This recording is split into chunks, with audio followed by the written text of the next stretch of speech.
Hey everybody, welcome back to the channel where all things about Mercedes are celebrated and people who do a bad job are shamed publicly. Today we're going to look at some of the comments that some of you were so generous to leave on the Amelia Island 2020 page for our last video where I, smeared my defecants all over the concourse board and read some of the comments because most of you agreed with me. Now, most of you. Before we go any further, I would like for you, if you want to see more great content from this channel, to like, share, and subscribe so I don't have to say this at the end of the video. And if you haven't tapped the bell for notifications yet, please do that too. And if you're supporting us on Patreon, we really appreciate you. Thank you so much. Never hesitate to get in touch with me. Anyway. Let's look at some of the comments. My buddy Mike Mahboul says, any Mercedes with plastic bumpers on 1995 should not be allowed. Now this is a good point Mike brings up. I think it's okay to let some 202s, 129s, 140s on there, but the quantities of these cars should be severely limited. In other words, I don't want to show up and see 5 W140s. Now back when we had a Mercedes Benz club, a long time ago, back in 2010, when I was 25 years old, we had some really great cars show up. Some of them happened to be post-1995, but most of them weren't. And one thing that I emphasized in the comments was that your 140 or your 129 does not look good unless there are older Mercedes there. If there are a bunch of newer Mercedes with it, it doesn't look like a classic. It just looks like a dated, modern car. But you have like a bunch of older cars there, and it kind of makes it look good. Next comment that I really loved was Tom Horst's comment. 140 Mercedes at Legends of the Autobahn. This event is run by a guy named Alan Stevens. And Alan actually had me come out to Portland in 2013 for a tech session, a favor which I've not forgotten. I have so much respect for Legends of the Autobahn and the team that puts it together because it's actually a good show. 140 Mercedes. 140. And here we are with 18, like we barely have over 10% of that number. And on top of it, the cars have to be 25 years old or older to be shown. So please answer me this question. Why don't we have this at Amelia? Somebody, please answer this question for me, especially somebody from the MBCA. If you're involved with MBCA leadership, you really need to hear this comment. We need our own event. Porsche gets to have their Porsche gets to have their own event called Works Reunion. I don't understand why there aren't enough Mercedes owners who give a crap to have their own event. Why don't we have our own event? I'm not going to organize it, but I'm going to supply cars. We could supply, our shop could probably supply 40 showable cars for that event. 40 of them or more. Now Matt, which Matt am I talking about? Matthew Plord. That's what I'm talking about. If you haven't looked at Matt's channel, you should. It's a great channel. He thinks that some of it was actually attributable to the little thing that's going around right now, the little bug that some people have. While I agree, I disagree. Because Amelia Island had just as many people this year as it did last year. But also most people who have these cars are older because MBCA has done a great job of catering to people over the age of 100. And so I can understand why this event did not draw more people. Because most people who were going to come to this event and show their car are old enough to be my great-great-great-great-great-grandparents. Let's see here. Who else do we have? Jamie Thompson from the UK. Jamie, I hope you're painting your car English red while we speak.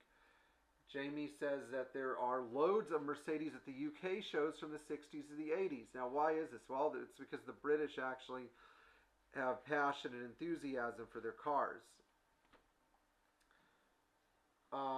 Teenchi asks a great question. W202 AMG, they're next to R107 with Virginia antique plates, classic or not? Again, it depends on what it's paired with. I wouldn't call the 202 a classic, any 202 a classic, but I would say that it's tasteful to show it with some classic Mercedes. Let's see here. Austin Ramsey. Car World is going downhill quick. I guess I do agree with him to an extent because there's so much bad taste in the car world, but that's a story for another day. Now, here's two of my favorite comments. One from Bill Hopper. Hi, Bill. Nice to know that you're watching. Bill will always be my friend. Always. I will do anything for this man that he asks me to do. If he said, Pierre, I need a kidney, I'd probably give him a kidney, you know.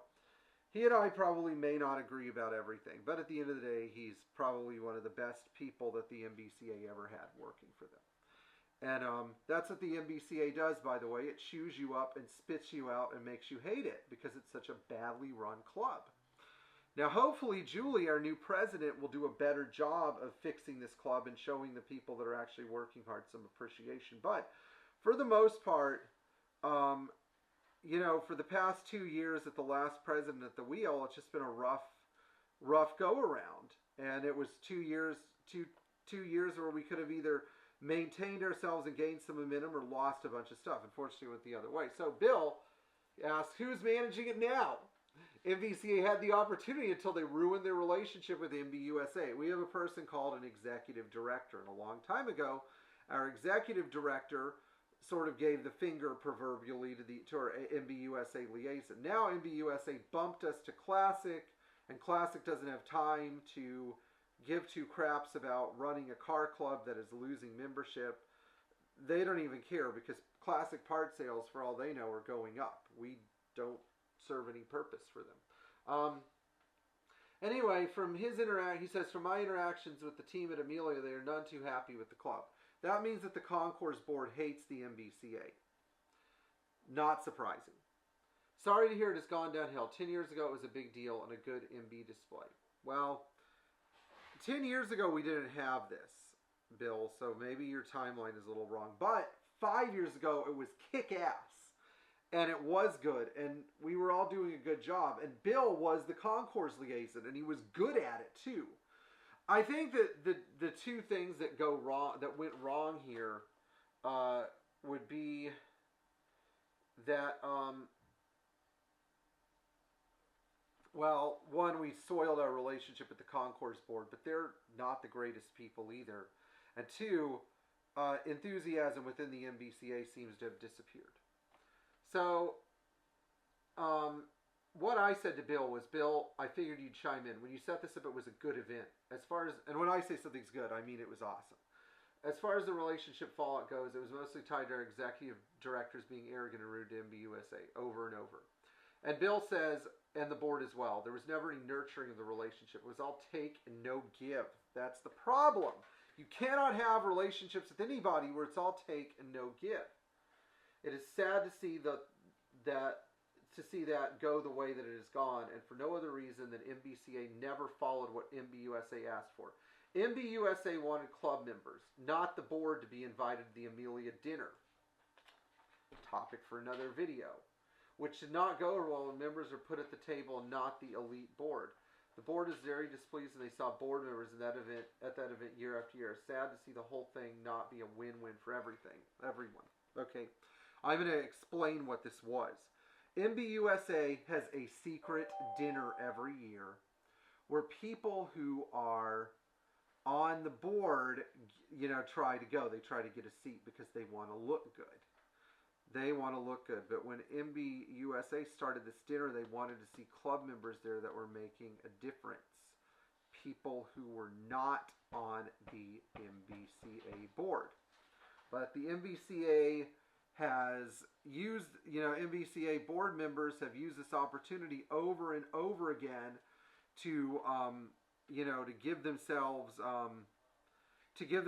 power orgasms by going to this dinner and basically making sure that our members were nothing more than people who are paying dues and getting nothing for their money. So if you're offended at some of the language, that's too bad. I've been offended by the actions of some board members for years.